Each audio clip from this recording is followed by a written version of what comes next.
துலாம் ராசிக்காரர்களே, உங்களுக்கான பங்குனி மாத ராசி பலன் மாதம் ஆரம்பம் மிகவும் சிறப்பாக இருக்கிறது என்று தான் சொல்ல வேண்டும். உங்களுடைய ராசியாதிபதி சுக்கிரன் உச்ச நிலையில் இருக்கிறார்.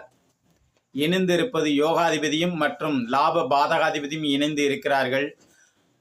பொதுவாகவே நம்முடைய ராசி அதிபதியுடன் லக்னாதிபதியுடன் ஒரு சுபக்கிரகங்கள் இணையும் பொழுது கண்டிப்பாக வாழ்க்கை சுகமாக அமையும், நன்மையாக அமையும் என்றுதான் சொல்ல வேண்டும். படிக்கின்ற மாணவ கண்மணிகளுக்கு தாங்கள் எதிர்பார்த்த முறையில் எதிர்பார்த்த வகையில் சில வினாக்கள் வரும். அப்போ தாங்கள் படித்த கேள்வி வந்திருக்கிறது என்று எழுதி வெற்றி நடை போடுவீர்கள், சந்தோஷம் அடைவீர்கள்.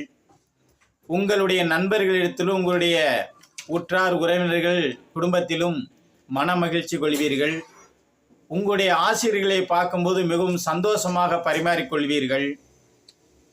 இந்த ஆண்டு துலாம் ராசிக்காரர்களுக்கு எதிர்பார்த்த மதிப்பெண் பெறுவதற்கான வாய்ப்புகள் இருக்கிறது.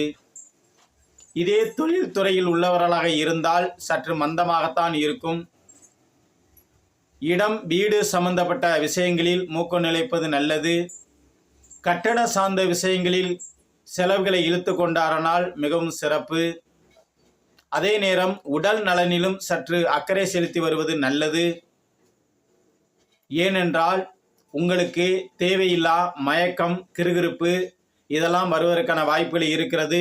பித்தம் சம்பந்தப்பட்ட நோய்கள் வருவதற்கான வாய்ப்புகள் இருக்கிறது. சில தொலைதூரம் பயணங்கள் செல்ல நேரிட்டால் மிகவும் எச்சரிக்கையாக சென்று வருவது நல்லது. ஏன்னா சிலர் தொலைதூரம் செல்லும்போது சில உடல் உபத்திரங்களை அடையக்கூடிய இயற்கை தொல்லைகள் அடையக்கூடிய வாய்ப்பெல்லாம் உண்டு. மற்றபடி நீங்கள் எதிர்பார்த்தபடி நன்மைகள் உண்டாகும். ஆக இந்த துலாம் ராசிக்காரர்கள் தங்கள் வீடருகில் உள்ள விநாயகப் பெருமானை வழிபாடு செய்தால் உங்களுக்கு மிகவும் சிறப்பாக இருக்கிறது. தாங்கள் எதிர்பார்த்தபடியே நன்மைகள் உண்டாகும். இதே குடும்பஸ்தனாக இருந்தால் தாங்கள் வாங்கிய கடனுக்கு வட்டி கட்ட நேரும். வட்டி கட்ட முடியாமல் உங்களை தடுமாற வைக்கும். சம்பந்தமே இல்லாமல் உங்களுக்கு சோதனையை கொடுத்து வேதனையை அதிகப்படுத்தி பார்க்கும். ஆகவே அடிக்கடி விநாயகர் கோயிலுக்கு சென்று வாருங்கள். ஞாயிற்றுக்கிழமை விநாயகர் கோயிலுக்கு சென்று வந்தால் உங்களுக்கு கண்டிப்பாக நன்மைகள் ஏற்படக்கூடிய மாதமாக இந்த மாதம் அமைகிறது.